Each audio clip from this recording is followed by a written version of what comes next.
Olá, tudo bem? Bem-vindo ao Política Real. O entrevistado de hoje manja tudo de direito internacional, economia internacional, China, essa bagunça que a gente está vivendo nessa relação Estados Unidos-Brasil. Emanuel Pessoa. Valeu. Wilson, tudo bom? Bem, obrigado por ter vindo. Obrigado você aí por essa introdução. Você me coloca melhor até do que a minha mãe me colocaria. Não é verdade. E olha, eu tô feliz porque é difícil entender o que a gente está vivendo hoje. Politicamente eu entendo um pouco, né? Mas de economia, de relações exteriores, até para escrever, eu acabo escrevendo, escrevendo um pouco do que acontece nas relações, porque não dá para falar sobre política sem falar de China, sem falar dos Estados Unidos. Então, mas eu tenho que estudar, né? Porque as relações, principalmente econômicas, tem muitas questões que a gente não enxerga, né? Porque a gente muitas vezes acaba enxergando, até na política, a espuma, né? Não enxerga o líquido embaixo. Você é formado em direito. Direito internacional, não? Não, é especialização, direito. Especializou na área, isso. Eu sou formado em direito, é isso. A formação prepara as pessoas, mesmo a pessoa querendo, vou fazer direito internacional, para viver o que nós estamos vivendo hoje? Então, é uma coisa engraçada que você colocou isso. Acho que nenhuma formação hoje mais te prepara para o mundo como ele é. A formação ela vai te ajudar só a ter uma ideia de como você concatena as ideias. Acho que aquele Yuri Noval, né, que ele fala nos livros dele, que as profissões do futuro, os profissionais do futuro, eles têm que ser generalistas, capazes de agregar informações que são aparentemente desconexas para poder fazer sentido. Porque as informações específicas você vai poder usar uma inteligência artificial para fazer a análise. Então, eu até brinco com as pessoas que eu tive profissões as mais variadas possíveis e também tive as formações mais diferentes, que acabam no final se concatenando. Desde entregar panfleto, a anunciar resultado de loteria, a ser locutor de rua, até ser professor na China, eu fui. Então eu acho que isso me permite ver ângulos diferentes e aí juntar as coisas que aparentemente são desconexas. Quem não tem a oportunidade de viver ou de ir para a China, mas quer ter um pouco mais de capacidade de entender o que nós estamos vivendo, entender um pouco mais embaixo da espuma, correto? O que ele tem que fazer para entender esses conflitos internacionais, esses conflitos comerciais? É leitura? Assistir vídeos? Como que eu faço para melhorar esse meu entendimento? A gente tem uma dificuldade hoje, né, Wilson, que tem, por exemplo, política com você é muito fácil de se atualizar, você traz um bastidor super legal, a gente se conheceu assim, né, eu comentando as coisas, porque, que visão caramba, e isso ajuda. Então a rede social ajuda a gente a encontrar essas pessoas. Sobre China, ainda não existe efetivamente no Brasil alguém que tenha tomado essa frente, eu vou começar agora um trabalho em rede social para conscientizar mais as pessoas sobre China, mas para quem ainda não tem esse tipo de acesso, para quem não gosta de rede social, o ponto principal para entender China é o seguinte: você precisa sempre pensar o que está por trás das decisões. E o primeiro ponto é o seguinte, é um paralelo, porque a história ela se repete. Da mesma maneira que depois da Segunda Guerra Mundial, a Europa Ocidental teve que ser desenvolvida pelos Estados Unidos, pelo medo do comunismo avançar ali, a gente precisa entender que a China e os Estados Unidos estão disputando mercados no mundo. E onde é que essa disputa ela vai se dar? Essa disputa ela vai se dar principalmente na África e na América Latina. Então, se você tiver esse entendimento para analisar os movimentos dos Estados Unidos e da China, fica muito mais fácil de entender o que acontece no mundo. Veja você, por exemplo, os sucessivos governos americanos, inclusive o primeiro governo Donald Trump, não davam a mínima para a América Latina. O Trump agora, quando assume, nomeia o Marco Rubio como secretário de Estado, que é um descendente de latino direto, e ele deixa claro que a principal prioridade dele de política externa para esse mandato vai ser a América Latina. Por quê? Porque a América Latina é a grande disputa geopolítica junto com a África que vai ser travada entre China e Estados Unidos. Por quê? Porque são os mercados que ainda podem ser economicamente desenvolvidos. Consumo e que tem população crescente. Então você tem aí o ponto de desenvolvimento futuro desse país, porque todas as potências, desde o Império Romano que for, elas sempre se desenvolvem para o exterior. Elas precisam de mais mercado, precisam de consumidores, precisam de influxo de pessoas, precisam de matérias-primas. E isso vai vir predominantemente da África e da América Latina. Estados Unidos ainda é grande potência, correto? Mas a China, né, cresceu, né? Se for para a China, é o mundo. O próprio Estados Unidos, as empresas que constroem carros, elas só constroem. O resto vem tudo da China. Então. E qual momento, ou existe... Imaginar o espaço, né, de tempo, temporal. Tem algum momento que a China vai ultrapassar os Estados Unidos? Ou os Estados Unidos tem um tamanho que dificilmente, ou por conta do dólar, dificilmente a China vai conseguir ser uma potência maior que os Estados Unidos? Então, tem 3 métricas que a gente tem que avaliar. Primeiro, se você for avaliar a métrica do poder de compra, a China já passou os Estados Unidos há quase 10 anos. Tá? O que é a ideia do poder de compra? Existe um conceito em economia chamado McDollar, que é que a gente compara o preço do McDonald's de cada país, porque o Big Mac, na verdade, o preço do Big Mac, ele é mais ou menos o mesmo em todos os países. Então, a cadeia produtiva é complexa, então isso ali representaria bem as economias locais. Aí, para você ter uma ideia, é o seguinte, o Big Mac, o lanche, né, completo em Nova York, dá, se não me engano, $13 e um quebradinho. Na China, dá menos de $5. Então, se você ajustar a taxa de câmbio pelo McDollar, a economia chinesa é mais ou menos 2,3 vezes maior do que ela é hoje. Então, se hoje ela está em 15 trilhões de dólares, se você fizer esse ajuste, ela passa de 35 trilhões de dólares. A economia americana é de 33.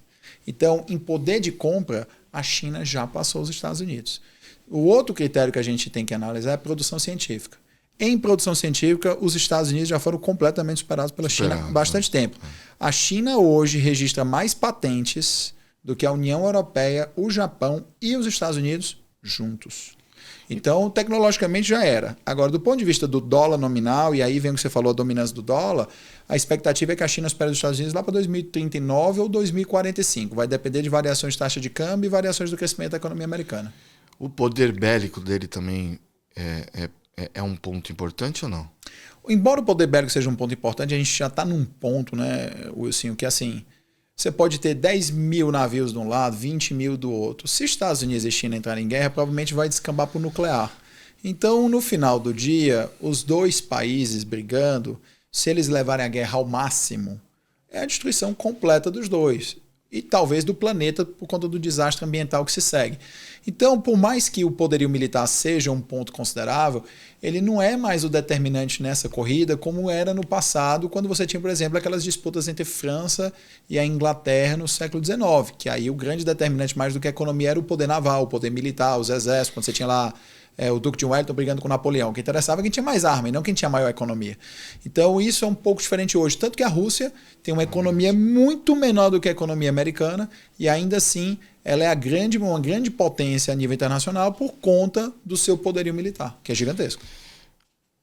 A gente vive um momento, né, de grande crise política, né? E aparentemente essa crise, que eu acho que é cortina de fumaça, os Estados Unidos vem para cima do Brasil, olha, Bolsonaro, olha... Eu não acredito. Concordo com você, total. Cortina de fumaça, porque eu até brinco outro dia, não, mas o Bolsonaro é amigo do Trump. Eu falei assim, meu amigo, o Bolsonaro não fala nem inglês.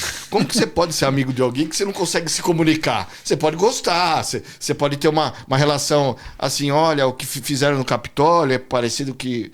né, conexão, e tentaram me pegar aqui nos Estados Unidos, mas não sabe. E nem adianta falar que o Eduardo fala inglês. Desculpa aí, patrotada, mas quando você vê as entrevistas do Eduardo Bolsonaro em inglês, isso. Tinha que fritar mais hambúrguer para aprender mais, pô. Então, não tem amizade, né? Você não tem amizade com quem interesses. Então, não é amizade com quem você não consegue se comunicar.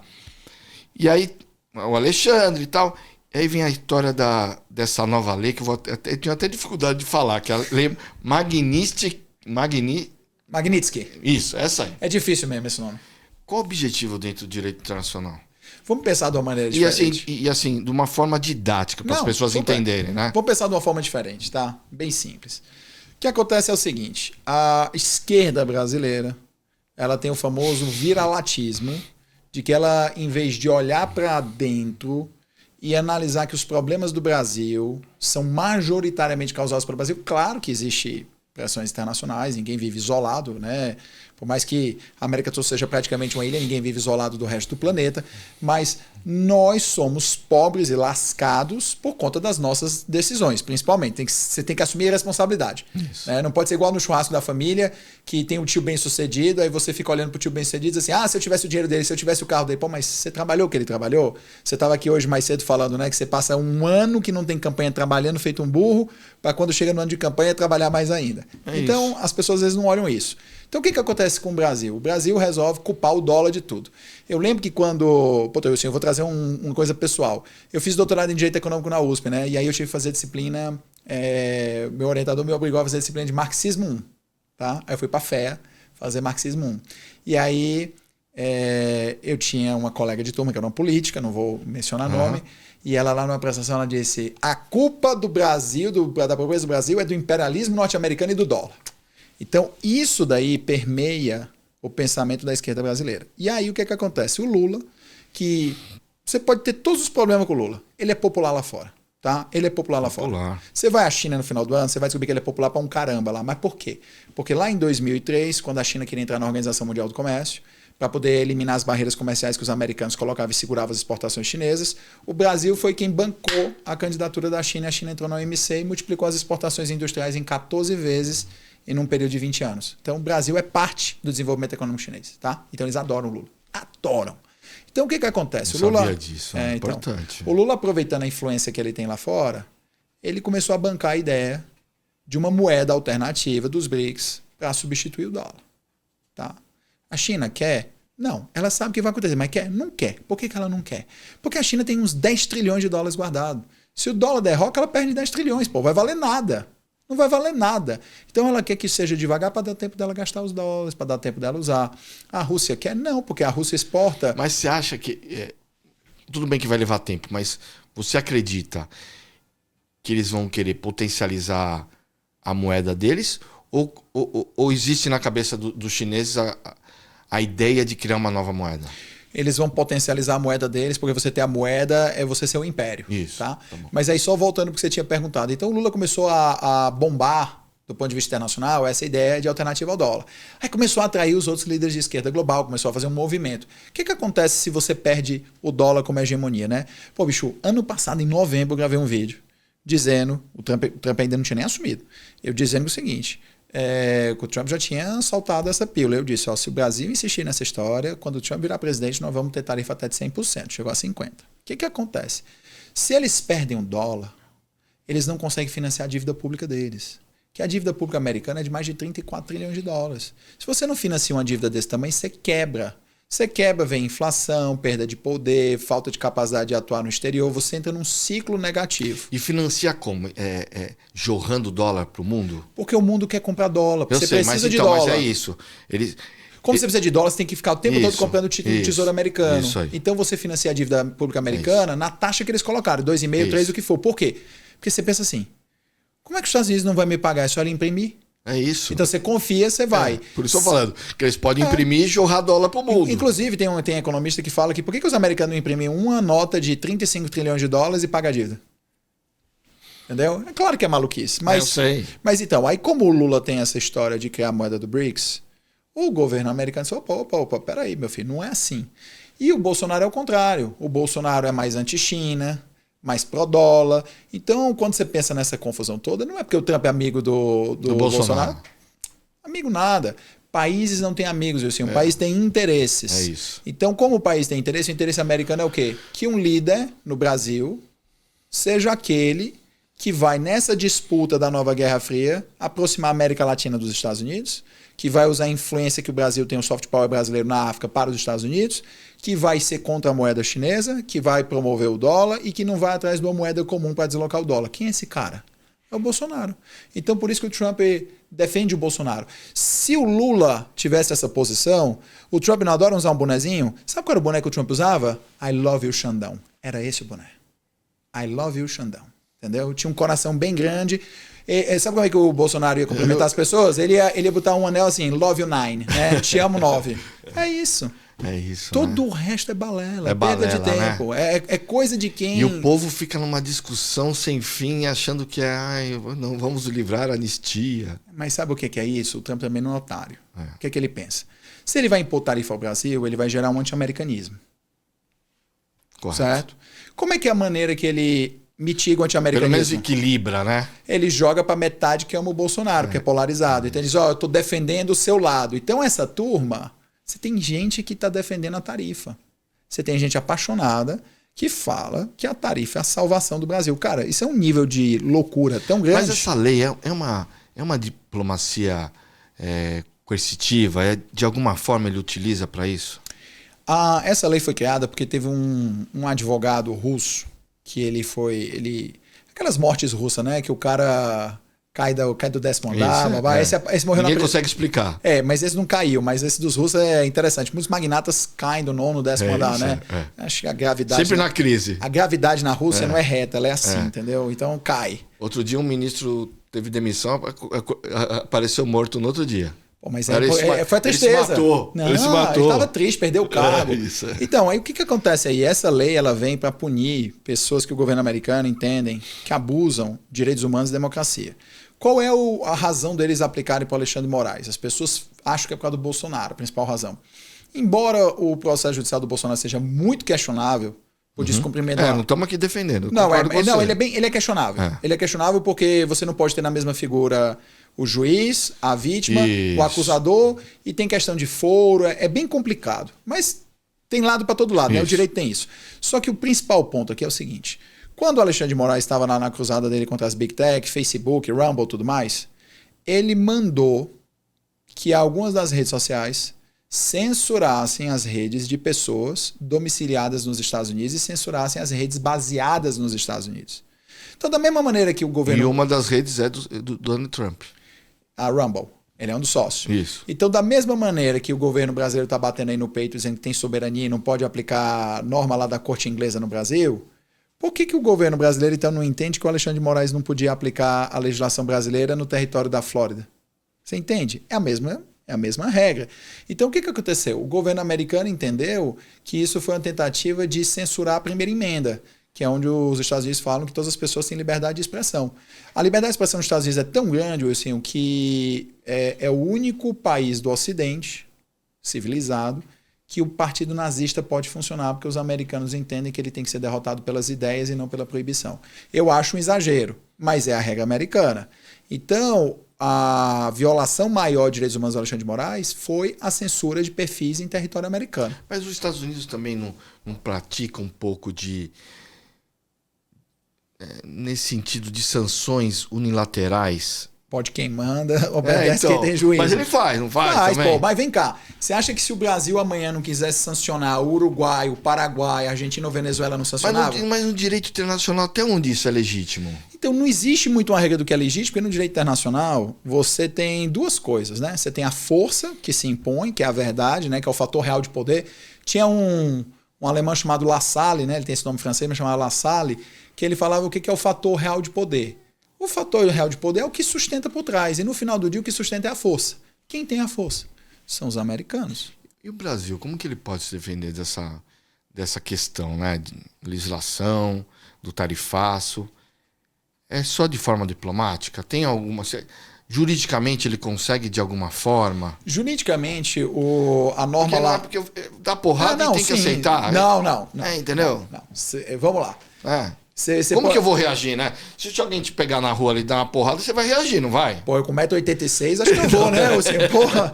O cara vai ter que correr bastante. Tem maiores, né? Tem maiores, tem mais fortes. Mas, vou falar uma coisa pra você. O que acontece? Na lei de emergência econômica dos americanos, eles precisam ter uma motivação para que o presidente da República aumente ou baixe as tarifas. Por quê? Porque o poder de tarifar nos Estados Unidos é do Congresso, tá? Mas existe uma lei que delegou para o presidente da República que, em casos de emergência, o presidente da República ele pode alterar essas tarifas. Então, o que o governo brasileiro pode fazer? Desafiar na justiça americana a existência ou não de uma emergência. Só que a Suprema Corte hoje nos Estados Unidos, ela é majoritariamente conservadora a favor do Trump. Então, normalmente, nessas casas, a Suprema Corte americana, que são de 9 ministros, tem votado 6-3 a favor do Trump. Então, se essa questão for parar na Suprema Corte, quase que 100% de certeza que a Suprema Corte Americana vai dizer que o presidente tem poderes discricionários para dizer o que é não emergência. Então, por mais que exista um caminho legal dentro dos Estados Unidos, dificilmente esse caminho legal vai funcionar. Além das tarifas, além da lei, agora tem a questão também de renovação do visto. Né? É rede social, né? Dão uma vasculhada na sua vida que antes não existia. Né? Antes eles ficavam preocupados só principalmente, se você tinha renda, para olhar se você não estava indo para os Estados Unidos para morar de forma irregular, trabalhar. Até perguntava se você tinha parente lá. Você levava imposto de renda, tinha um imposto de renda bonitão, cheio de grana, provavelmente você não ia ter problema. Provavelmente não. Provavelmente. Agora eles olham até as redes sociais. Né? O que isso pode atrapalhar na inteligência profissional? Porque o estudante, de repente, que ia para os Estados Unidos estudar e trazer essa inteligência para cá, pode não ter mais essa alternativa. Turista, negócios, o que pode... Tem consequências graves? Tem. A longo prazo? Tem. Assim, na época que isso foi passado, muitas pessoas alegaram que ia diminuir o turismo para os Estados Unidos. E realmente, por um certo período, deu uma queda e estabilizou de pessoas não querendo ir para os Estados Unidos. Só que veja o seguinte, e aí é onde você precisa colocar isso. Qual foi a motivação? A gente teve aqueles protestos estudantis, né, das pessoas a favor da Palestina, gritando aquelas coisas, né? Do rio ao mar, a Palestina será livre. O que quer dizer do rio ao mar, a Palestina será livre? Quer dizer que eles têm que matar os judeus, porque do rio ao mar é do rio Jordão até o mar, né? Ou seja, tem que se livrar dos judeus. Então tinha que extirpar os judeus. Então isso fere a liberdade religiosa, que é uma cláusula constitucional americana também.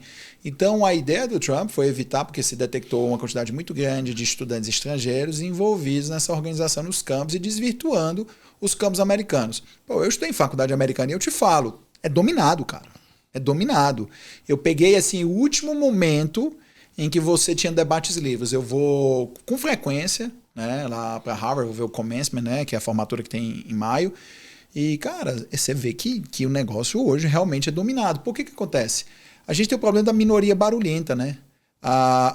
O Brasil é um país, por exemplo, majoritariamente de centro-direita, conservador, tradicionalista.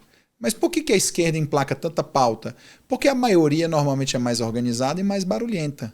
A minoria, desculpa, é mais organizada e mais barulhenta. O Nixon mesmo já dizia, quando achava que ele ia perder a reeleição, ele disse, calma que vocês não entenderam que a maioria é silenciosa. Porque se fosse confiar nos meios de comunicação da eleição da época, o Nixon ia tomar lapada no lombo, ia perder num landslide, como os americanos falam. Então essa ideia de analisar as redes sociais foi para evitar esses estudantes que iam para os Estados Unidos para promover a agitação e ferir os direitos de liberdade religiosa, principalmente dos alunos judeus. A gente precisa lembrar que os Estados Unidos são um país muito protetivo dos judeus, tanto que tem a maior população judaica do mundo, tem mais judeus nos Estados Unidos do que tem em Israel. E para o Trump, né, como um representante da direita conservadora americana evangélica, que acredita que os judeus são o povo prometido, que Israel é a terra prometida, que a batalha do bem e do mal final vai ser lutada lá no Armagedon, para ele é importante fazer essa defesa dos judeus. Então isso vai acontecer. Sobre afastar os cérebros, você tem que pensar o seguinte, onde é que você vai ter a melhor educação hoje? Estados Unidos. Até em alguns lugares na China vai ser melhor. Isso. Mas a língua é a barreira. Hoje eu acho que a inteligência artificial é capaz de ir para a China. Mas a língua é a barreira. Isso. Entendeu? A língua ainda é a barreira. Por quê? Porque mesmo com os tradutores simultâneos, ainda não é algo fácil para se estudar. Mas algumas faculdades chinesas tentam superar isso dando curso em inglês. Tá? Tem muitas, mas ainda não é suficiente para atrair as pessoas do modo de vida americano, da cultura que a gente vê em filme. Então, por mais que isso possa diminuir o interesse de alguns estudantes, os mais brilhantes vão querer continuar indo para os Estados Unidos. Até porque é o seguinte, cara, você se forma nos Estados Unidos, numa área de tecnologia, aí você vai trabalhar na Microsoft lá em Seattle, ganhando $200 mil por ano. Quem é o cara aqui de 23, 24 anos no Brasil que vai ganhar $1.100.000 no ano? Não vai. Então, a não ser que ele seja herdeiro. Então, esse cara, ele vai querer estudar nos Estados Unidos. Então, mas aí você disse num negócio assim, a esquerda tem um discurso contra o imperial. Mas adora fazer enxoval em Miami. Isso. Tudo bem. Mas, tarifaço, dificuldade de visto, Como que a gente vai explicar para a população que a culpa não é dos Estados Unidos? Cara, é assim. Sabe? Como que a gente vai diminuir, né? Falar pro cara assim, não, esse discurso da esquerda tá errado, né? Não é os Estados Unidos. Né? Pô, o Trump não colabora. Então, o Trump não colabora. É isso que eu tô falando, não é? Não colabora. Mas assim, existe culpa dos Estados Unidos, porque existem maneiras melhores de lidar com a situação, tá? Só que, o que é uma maneira melhor de lidar com a situação? Eu falo pra todo mundo o seguinte, o Trump e o Bolsonaro têm dois, talvez aí tem um gostar um do outro, na verdade uma admiração recíproca. Os dois têm um problema. O histrionismo que leva eles a vencer a eleição não é o histrionismo que funciona para governar. Você, nos seus posts, é muito claro que diz que uma coisa é campanha e outra coisa é governar. Totalmente diferente. Senta na cadeira. Vai sentar na cadeira outro dia. Pô, e eles não entendem.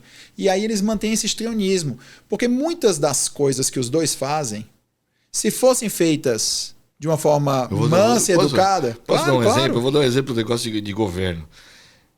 Teve um prefeito, não vou falar o nome, que ele foi eleito prometendo que ia tirar a tarifa da... Tinha a tarifa do lixo que estava no boleto da água. Ele foi eleito falando isso. Vou tirar a tarifa do lixo que estava no boleto da água. Ele foi eleito, ele tirou. Botou separado. Botou no IPTU. Botou no IPTU. Pô, ele cumpriu. Ele cumpriu. Ele não mentiu, pô. Ele tirou do boleto da água e colocou no boleto do IPTU. O negócio é a letra fina do contrato, pô. Então, muitas das coisas que eles fazem faria sentido se eles soubessem comunicar no governo de uma forma diferente. Porque é o seguinte, quando você está na campanha do político, você pode ser o cara histriônico, você pode ser exagerado, você pode ser tudo. Você sentou na cadeira, tem um nível presidencial, entendeu? Você tem que crescer para a altura do cara. Um negócio de equilíbrio, né? É diferente. Tem que ser firme, mas tem que ter um certo equilíbrio, então, né? É diferente. Um equilíbrio emocional, inclusive. É isso, porque tem gente que não tem. Equilíbrio emocional. E tem gente que, na verdade, as pressões são piores. No caso do Trump é diferente. Por que acontece? As pessoas no Trump esquecem o seguinte, ele é um cara que já tem 80 e poucos anos, 81 eu acho. É isso. Ele é transacional, significa que ele não se preocupa com relacionamento, ele só quer o máximo ganho naquele momento. E por conta disso, ele vai ser sempre assim. Mas ele tem um nível de sofisticação que o Bolsonaro não tem. No caso do Bolsonaro, é despreparo mesmo. Não adianta dizer, tá? Eu brinco na internet, sorry, patriotas. Mas falta um nível de sofisticação ao Bolsonaro para ele entender o tamanho da cadeira. No Trump é cálculo, porque ele sabe que ele não vai concorrer de novo e ele simplesmente quer passar o que ele quer. Eu tenho um amigo que ele é um grande exportador de carne de frango para a China. Boa. Pé, principalmente. Eu ia falar isso. Toda semana um chinês me pede um container de pé. Você acha que a gente arruma? Não tem. Um amigo pediu, eu liguei para esse cara, não arrumou. Não tem. Não arrumou. Não tem. Se um chinês come pé de galinha no interior, o cara não gosta de é engraçado, você sabe como sabe como que faz? Eles têm que lavar o pé, faz a unha do frango, faz a unha do frango e exporta. Por que eu tô falando isso? Porque ele, numa dessas, é amigo de tomar cerveja e tal, é da política e tal. Então ele conta essas histórias. Aí outro dia ele me falou assim, você falando de churrasco e tal, ele falou assim, gosta de asa. Eu falei, uma asinha, não é? No churrasco, não é? Sempre bom, né? E tal. Então vai comendo. Tô começando a mandar asa pra China. Se esses caras gostarem... Já era. Você não vai ter mais asinha não vai ter mais asinha no frango. E aí tem uma outra, porque eu vou entrar. Eu gosto muito de uísque, né? E uma vez eu fui numa degustação da Johnny Walker. Eu não me lembro qual foi a marca. Eu não lembro se era o Green Label ou o Blue Gold, o Salute. O Gold. Eu não lembro se era o Green ou o Gold que uma vez sumiu. E a impressão que nós tínhamos é que a marca Johnny Walker tinha parado. O Green sumiu. O Green sumiu, eu lembro. Parado. O Green que é o 15 anos. Isso, Ele sumiu. Isso, sumiu. Aí o cara falou assim, sumiu nada. A Ásia gostou e consumiu tudo. Pô. Esses 2-3 anos que ficou sem não é que nós tivemos que nos reorganizar para poder atender o resto do mundo. Cara, eu vou te dar um paralelo. Eu sou cearense, né? Moro aqui em São Paulo há 8 anos. Mas sou cearense. Nasci de que cidade? Fortaleza. Eu brinco. Eu nasci de 8 meses na portaria do Hospital Geral de Fortaleza, porque minha mãe me teve num dia de enchente. Olha coisa rara no Ceará, um dia de enchente. Fazer um enchente no Ceará. Cara, quando eu era criança, Minha família é uma família muito simples.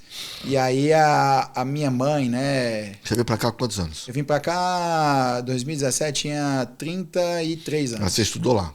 Estudei lá.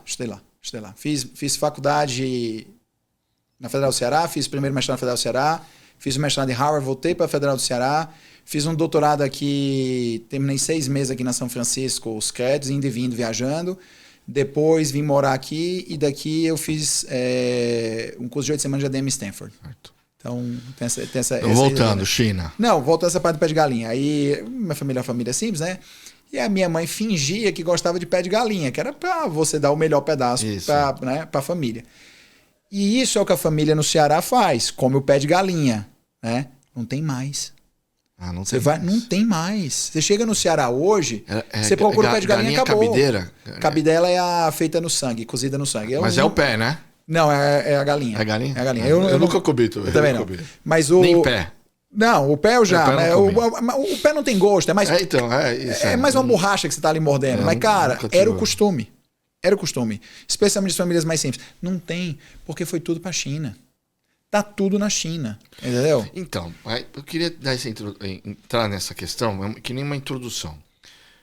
Os Estados Unidos tá dificultando a nossa relação comercial de vendas, né? Uhum. O tarifaço é para exportação. E para importação também não. Não, só para exportação. Tanto que o superávit americano subiu agora. Isso, só exportação. Só exportação. Só que a China é o mundo. São 1 bilhão 495 milhões de pessoas, com 800 milhões de pessoas na classe média. Isso não pode virar um tiro no pé?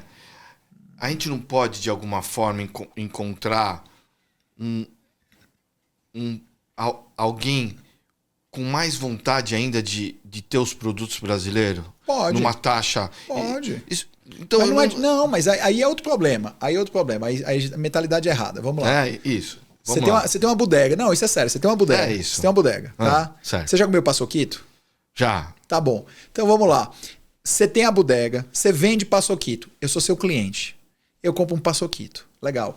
Aí tá ali o nosso rapaz ali no Switch, ele também quer comprar um paçoquito. Você vende pra ele? Você sabe quem dá paçoquito quando você visita quem? Ele? O vice-presidente Geraldo Alckmin. Ah, é? Ele adora paçoca, ele dá paçoca pra todo mundo. Vou te contar um negócio que assim, falando da minha mãe. Época de governador. Não, vou falar de novo da minha mãe. Pô, olha. Você falou paçoquito, eu lembrei do vice-presidente. Não, eu preciso te contar essa história. Você visita ele e te dá uma paçoca. Eu preciso te contar essa história porque essa história chega a ser ridícula. A minha mãe, Dona Conceição, lá em Fortaleza, ela dizia que os 2 homens mais bonitos do mundo eram Geraldo Alckmin e Vladimir Putin. Sério. Mainha deve amar os carecas. Pelo amor de Deus. A mainha... Perfil ruim, sua mãe gosta, sei. Cara, vou te falar uma coisa.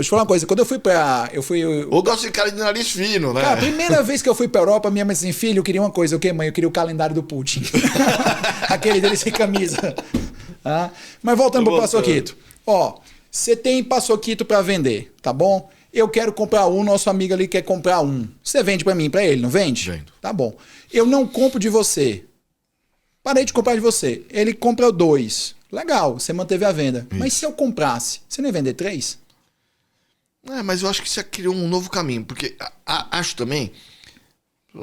Não manjo nada de economia, né? Tô falando achismo. Relaxa. Né? Eu nem gosto de falar acho, porque as pessoas, quando você fala acho, o cara fala assim, esse cara não sabe nada. Eu falo assim, eu acredito que você, nesse momento, você tem que criar o equilíbrio da demanda. Equilibrar de novo a economia. O cara que parou de vender, ele tem que achar um novo comércio. Um novo comércio. Mas acho que ele vai vender 2 para a China e vai vender meio para os Estados Unidos. Ele vai vender uns 2,5, porque os Estados Unidos não vai parar de consumir o café. Não vai. Vai consumir menos. Mas vai comprar mais da Colômbia. Isso, mas então. E mais do Vietnã. Isso. E da Etiópia. Mas vai continuar comprando no Brasil. Principalmente o premium. Isso. Então vai continuar. Não vai vender uma, vai vender meio. E ele vai vender 2,5, ou não? Então, mas ele podia. Porque ele vai ter demanda, ele vai ter produto para atender mais a China. Então, só que a conta que dá errada Tá. Não sei, tô viajando aqui, Não, né? não, cara, você tá certo. Você tá certo. Só que a conta. Porque fica um negócio, olha, desemprego e tal. Desemprego até quando? Porque uma hora vai abrir um canal e a China vai comprar. Claro que vai abrir, mas vem cá. Esse canal já ia. Exercício mental. Esse canal não já ia abrir de qualquer maneira? Ia. A gente ia vender mais ainda e ia gerar mais emprego. Ah, entendi. Então, em vez de você estar recuperando o emprego perdido, Entendi. você podia estar gerando emprego adicional. É isso, é verdade. Entendeu? Esse é o ponto. isso. Por isso que eu falo o seguinte: ele ali vai essa comprar. é a mentalidade correta. Então, aí assim, eu vou dar outro exemplo. Eu vou pra um monte de feira, cara.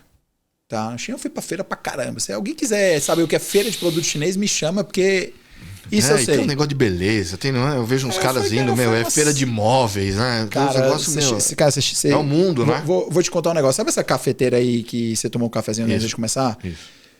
Supondo que ela custe $1 na China na produção. Supondo, só para fazer a conta. Ela tem que ser vendida no varejo brasileiro a 32 para a conta fechar. Por quê? Por conta de o atravessador, o frete, os impostos no Brasil, a perda, o roubo, o seguro, a não venda, o estoque, o risco do financiamento do juro, a conta do varejo é que a média do produto tem que ser vendida entre 20 e 32 vezes, dependendo do produto, e dependendo do número de atravessadores, para o produto ser lucrativo. E ele é vendido. Essa máquina que você está pegando aqui, na fábrica, na China, ela custa entre 20 e 32 vezes menos do que você pagou por ela. Então, só para você pegar aqui a ideia de novo, assim, para a gente não matar o paçoquito, nosso ilustre aqui vai comprar o paçoquito. Isso. Se você só tem 2 para vender, eu paro de comprar e você vende 2 para ele, sua situação nada. Mas se chega a demanda adicional, você tem que comprar mais da fábrica, você está movimentando mais a economia. E aí, todas as vezes que eu vou para essa feira, é por isso que eu entrei na feira, é cheio de americano. É cheio de japonês, é cheio de coreano, é cheio de africano, é cheio de europeu, tem até argentino. Mas é muito pouco o número de brasileiro. O brasileiro ele ainda não aprendeu a ser caixeiro viajante no exterior para vender. E aí, por conta disso, na hora que acontece esse problema, é o desespero para arrumar outro mercado. Mas se o brasileiro já estivesse lá vendendo, ele estaria diversificado. E aí você teria muito mais clientes para comprar. Então, o que acontece aí que é um grande problema? É legal, você vai conseguir outra rota para a China? Vai. Só que você vai recompor a venda perdida. Eu não queria recompor a venda perdida, eu quero vender mais. É igual no escritório. É melhor eu ganhar um cliente para recuperar um que eu perdi, ou é melhor ganhar um cliente mantendo o atual? E aí, todo mundo, aí vamos voltar para a política, né? Como que eu explico pro Lula? Fala assim, ó, presidente, aguenta a mão aí, não se aproxima do chinês. O Trump vai mudar de opinião. Porque Não, ele tem que se aproximar do chinês. Então, mas ele tem, não tá errado. Essa parte não tá errada. Não, mas eu sei, mas parte, a gente voltando a falar que não é culpa do Bolsonaro, parte dessa questão do tarifaço é a questão do BRICS. É o dólar, é a história do dólar. Do dólar, correto. E dessa relação também que ele tem com o chinês. O que os Estados Unidos têm, mas os Estados Unidos podem. Não, eu sou soberano, eu posso ter essa relação com a China. O resto do mundo tem que fazer primeiro o comércio comigo e depois com a China. Não, isso daí mais ou menos, tá, Augusto? Mais ou menos. Não é bem por aí, porque é o seguinte, quando o americano ele faz a história da tarifa e ele tarifa o produto chinês, ele faz uma segunda coisa. Ele também tarifa, eles vão aplicar isso, uma coisa que se fazia antes. Então, o que é que se fazia antes? O sapato chinês, lá atrás, ele já tinha uma tarifa de valor fixo. Aqui no Brasil, tá? Tinha uma tarifa de valor fixo, antes da OMC. O que o chinês fazia para vender sapato no Brasil? Mandava os componentes do sapato só para você martelar para Tailândia ou para o Vietnã ou para o Camboja. Eles martelavam lá. Esse sapato recebia o selo Made in Camboja, Made in Tailândia, o quê? E esse sapato era mandado para o Brasil, sem a tarifa. Então, hoje os americanos mudaram o sistema para pegar as empresas que fizerem isso também. Tá? Então, você não tem uma necessidade dos americanos de proibir direto o comércio com a China. O principal ponto que os Estados Unidos querem é trazer a produção industrial de volta para os Estados Unidos. E não que você não comercialize com a China. Isso é um efeito conexo. O que eles querem? Levar a indústria aos Estados Unidos. Tá levando um monte, tá? Tá levando um monte. Não no volume que eles querem, mas tá levando de tecnologia, muita de tecnologia agregada. A Apple vai produzir nos Estados Unidos, coisa que não iria fazer. Nvidia, entre várias outras. Só que é o ponto aqui? A gente não pode deixar de se aproximar da China. Só que o Brasil tem que ser inteligente. O que é inteligente? Joga de um lado e joga com o outro. Porque se China e Estados Unidos nos disputam, nós obtemos crédito mais barato, mais concessões, mais relações comerciais. Isso tem que ser aquela história daquela pessoa que sabe, é o empregado que sabe que toda empresa quer ele. Então ele joga na hora de conseguir a oferta de emprego, porque ele sabe que todo mundo quer ele. Então o Brasil está fazendo o contrário. O Brasil está menosprezando o principal concorrente da China, e aí o Brasil vai se vender barato para a China. É para a gente aumentar as relações comerciais com a China? Com toda certeza.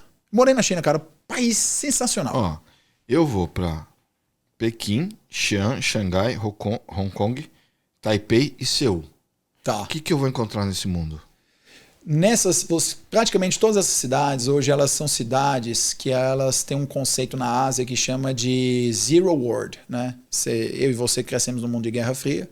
A gente cresceu no mundo que tinha primeiro mundo, segundo mundo, terceiro mundo. Isso. Primeiro mundo era a Europa Ocidental, Estados Unidos, Austrália, Nova Zelândia, Japão, Coreia do Sul, né? Que era o mundo desenvolvido de valores ocidentais. Segundo mundo era o mundo socialista da cortina de ferro na Europa Oriental e a Rússia que pega boa parte na Ásia. E o terceiro mundo era a RECA, né? A RECA, isso, que é hoje o sul global, vamos dizer assim. Algumas cidades na Ásia hoje elas são denominadas de mundo zero, porque elas têm todas as qualidades de país de primeiro mundo, num preço ridiculamente barato, num nível de segurança que você nunca imaginou na sua vida. Wilson, larga o teu celular num bar em Beijing, lá em Pequim. Larga lá, volta 2 dias depois. Se não te devolver, eu te dou 3. Tá? Te dou 3 de presente, tá aí, ó. Prometido. Mas por isso chama Mundo Zero, que você vai encontrar desenvolvimento, então, cidades organizadas, é cultural limpas. Ou é segurança? Eu vou dar um exemplo bobo, nada a ver. Aí eu fui para Egito, final do ano. Tá. Aí eu não tive problema de segurança nenhuma. Né? E eu perguntei pro guia. Cara, mas o pessoal é pobre aqui, né? O que acontece que a gente não vê, né? Pelo menos não fica... Tem um negócio de assédio das mulheres e tal, mas... Segurança não tinha problema. Saía à noite, não teve, e não era questão de... Não era uma questão assim, olha, vai pro Egito, cuidado, fica com o celular no bolso, guarda as coisas e tal. E mesmo nos lugares de turismo, né? Você vai aqui fazer turismo na Paulista, você põe o celular, o cara leva o seu celular. Aí ele falou assim, é porque a religião é muito forte. Não? Esquece isso. Porque a China não. A China China tem pouquíssima religiosa. Então, isso, mas é o quê? Sistema segurança? Não, cara, o sistema que funciona. Funciona. Ó, deixa eu te colocar um negocinho que é surreal, tá? Eu fiquei assim. É cultural. Não é cultural. É institucional. Institucional. O que acontece no Brasil, né? Cara, saiu uma notícia de um. Assim, um negócio assim. Eu não sou um cara violento, até porque eu sou um cara grande e forte. Se eu fosse violento, seria um grande problema pra minha vida. Teve um animal que ele cortou as patas de um cavalo. Não sei se você viu. Ah, eu vi, cara. Eu não consegui nem assistir inteiro, sabe? Eu nem assisti, eu só vi a notícia. E o cavalo morreu, cara. Esse cara confessou. Eu acho que eu vi a notícia no negócio do Paulo Matias, se não me engano. Não foi? O cara confessou. Sabe o que aconteceu com ele? Ele saiu andando da delegacia.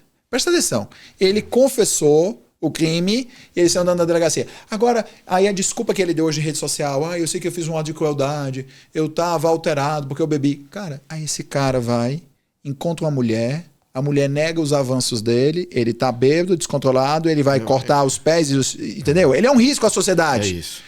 Mas o sistema legal brasileiro autoriza ele sair. Você quer ver melhor no Brasil? Quantos condenados no Brasil...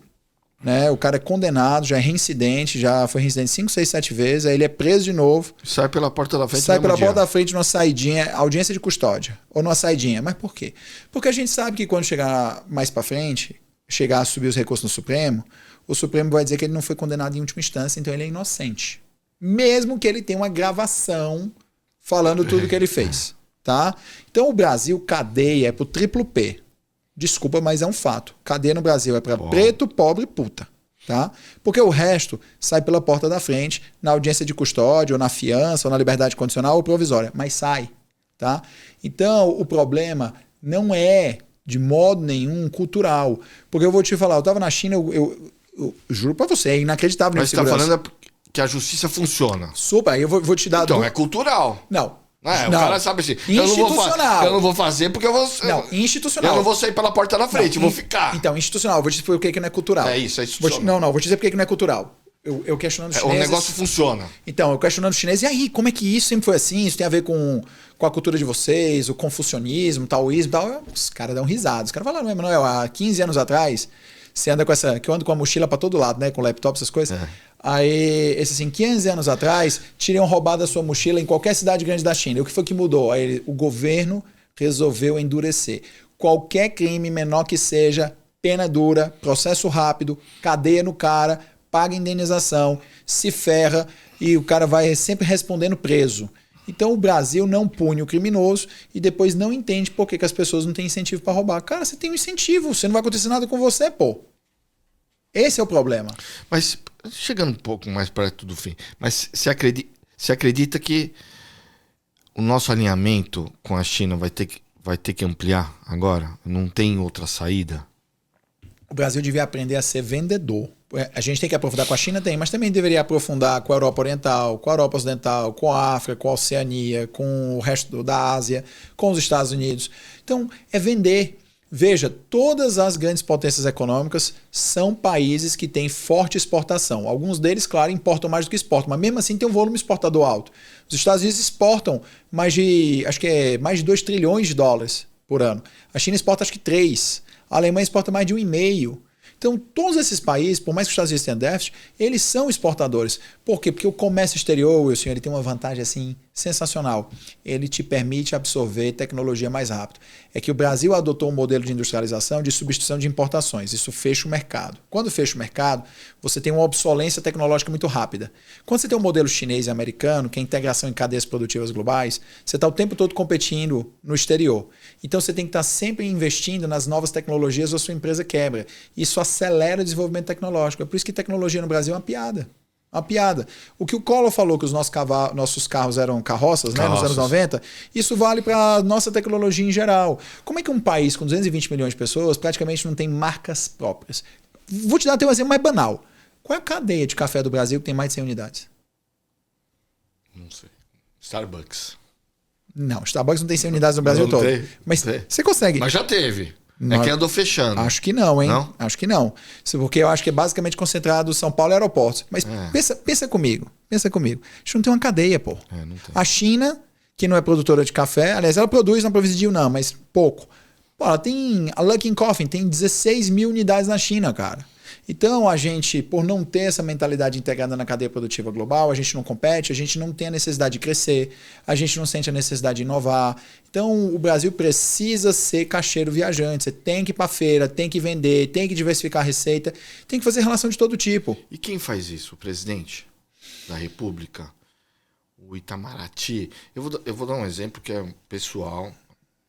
As pessoas é capaz até de me xingarem depois que verem isso, mas eu trabalhei com o Dória.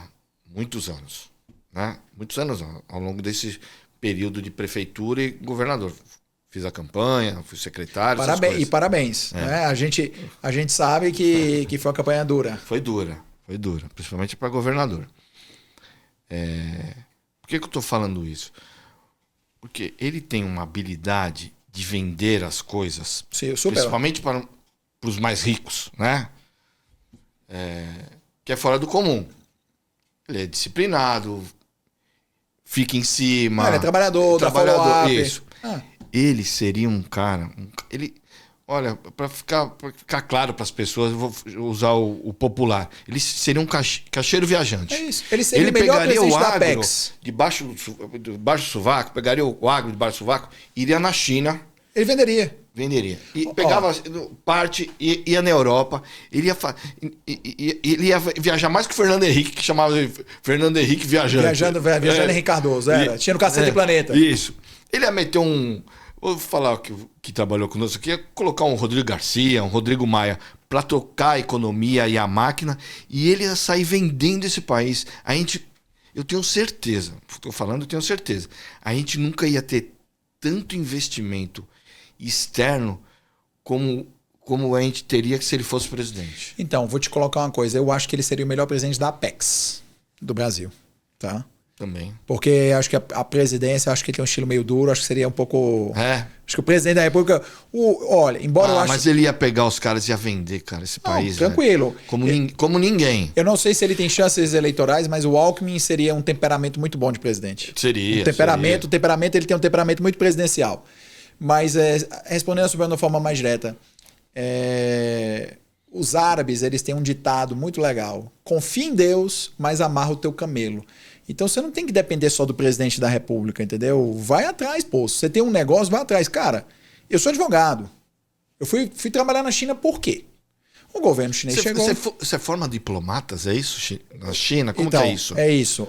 O governo chinês chegou e tem uma instrumentalidade do governo chinês, que chama Waijiao Shuiwan, e essa instrumentalidade do governo chinês... Você fala alguma coisa de chinês, não? Pouquinho. Pouco, fala. O pouco assim, muito bem, obrigado. Mamarro, mais ou menos. Não, eu consigo conversar alguma coisa. Sim. Mas eles não. É que você falou.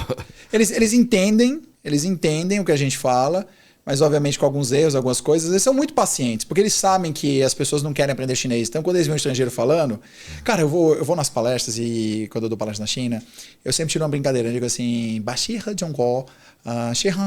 O Brasil e China são bons amigos. Aí, você fala chinês, começa a bater palma. Aí quando eu vejo que eles estão aqui assim na mão, a América não é.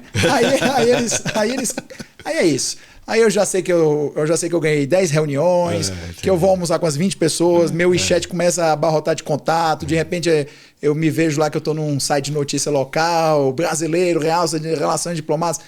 Eles gostam da brincadeira também.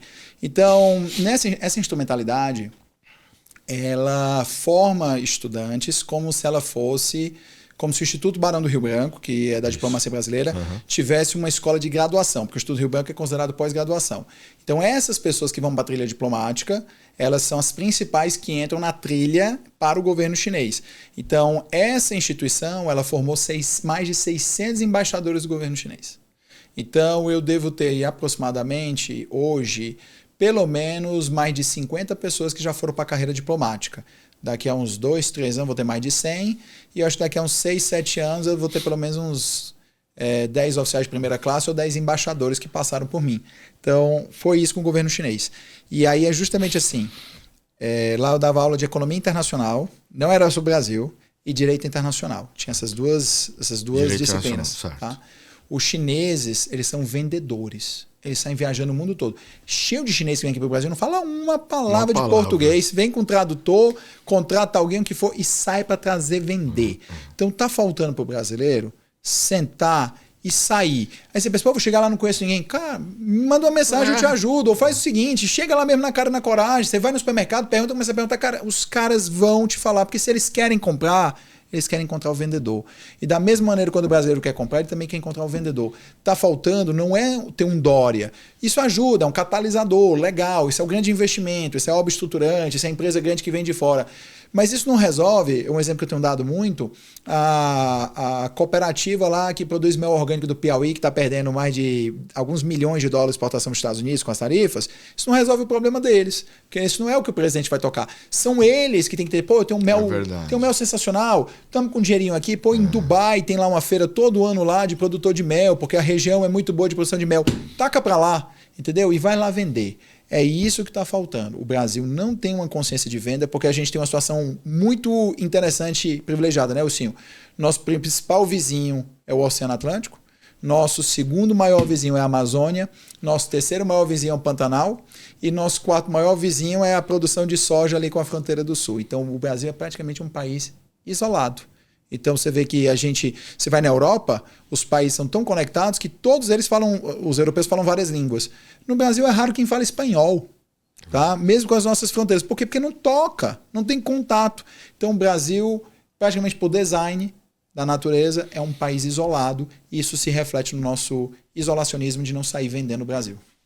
Manuel, cara, adorei a aula, aprendi pra caramba, porque é difícil essa questão de econômica e essas relações internacionais de comércio. Você já falou, mas repete para nós. Eu ia encerrar agora, mas eu acho que é importante deixar claro.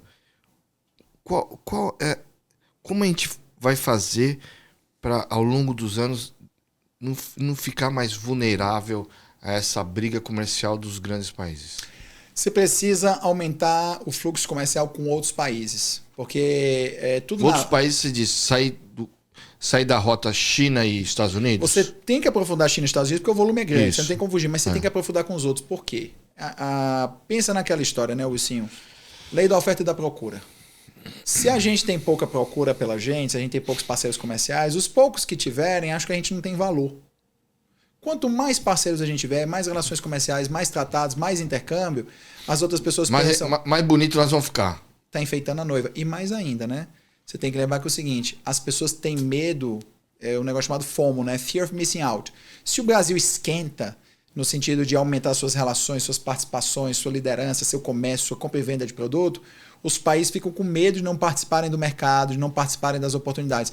Por que você acha? Você acha que muitas vezes os países e as empresas se curvam aos Estados Unidos só pelo poder americano ou porque eles têm medo de não participar do mercado americano? Medo. Então, isso não é só o benefício real, também tem um benefício percebido. E se tem alguém que entende disso, é você. Que você faz campanha política, você sabe muito bem que às vezes você botou um negócio brilhante lá do Hugo Mota, lá se candidatar a presidente para descolar a vaga de vice. Isso. Pô, mas lógico que ele nunca ia se eleger presidente, mas se ele for lá, as pessoas vão ter medo. Pô, mas se ele se candidatar, vamos dar vice para ele sair. Então, se o Brasil entra numa rota, faz o paralelo, se o Brasil fosse o Hugo Mota e ele se lança para as coisas, as pessoas vão nos conceder várias com medo de que a gente faça as outras. Você matou a pau. Eu falei para um candidato outro dia, né, que está em baixa. Falei assim, olha, você pode até recuar lá na frente, mas você tem que melhorar a sua posição justamente para as pessoas virem conversar com você. Se você continuar do tamanho que você tá, as pessoas nem conversar vão querer. É isso. Então precisa melhorar a posição. Cara, assim, é meio triste falar, né? Mas você chega pra gente aqui que trabalha em multinacional, que fala inglês fluente. Aí, good morning, I want to talk to you. Cara, melhora o inglês, aprende outras línguas, não se confia nesse negócio de ter tradutor nada, vai pra lá, faz um evento, hoje eu tô falando pra 5 pessoas, tá bom, mas amanhã você fala pra 100, depois você vai falar pra 1000, depois você vai falar pra 10 mil, entendeu? Leva teu produto, acharam teu produto uma merda, cara, melhora a qualidade, faz intercâmbio com outros países, descobre o que tá funcionando, aplica tecnologia, mas eu não consigo sozinho, pô, arruma um sócio, porque se o teu sonho é tão pequeno que ninguém sonha contigo, pô, tá ruim também, né? É isso. Então assim, você precisa correr atrás, cara, porque todo mundo só quer o sucesso. E o preço? Aquela história que você falou, e esse ano de 2025 que não tinha eleição, que você trabalhando feito um cão para você no ano que vem poder ter o trabalho de verdade que você quer. Isso. As pessoas querem o mel, né, cara? Mas na hora de levar a picada da abelha... Acho que 2025 eu tô em casa. Não, eu tô vendo que você trabalha toda hora, pô. Manuel, obrigado, cara. Adorei a aula. Assim, volto a dizer, para mim foi importante, porque realmente essa história de comércio exterior é sempre uma dificuldade, essas relações, legislação. E você é um mestre nisso. Muito obrigado, viu? Cara, Wilson, eu te agradeço. Falar que dá o recado, né? Você falou que essa câmera do recado. Ó, pessoal, conheci o Wilson na rede social, um cara, puta, mega acessível e, assim, gênio do marketing. Eu sou um cara, sabe assim, eu admiro as pessoas que sabem fazer o que eu não sei fazer. Por exemplo, eu admiro pra caralho o pedreiro. Pô, não sei levantar uma parede. E, assim, você elege pessoas num país competitivo como o Brasil e difícil, complexo, a uma baita de uma missão. E a gente sabe que algumas pessoas que você elegeu são bem difíceis de serem eleitas. Então, você é um gênio, cara. Parabéns e sou teu fã. Valeu, obrigado, viu? E obrigado por você que nos assistiu nesse novo episódio do Política Real. O entrevistado de hoje deu uma aula de economia, deu uma aula de direito internacional, aula de relação Brasil-China, Brasil-Estados Unidos, aula de novos comércios, novas rotas. Emanuel Pessoa. E não se esqueça, nos siga nas redes sociais. Valeu!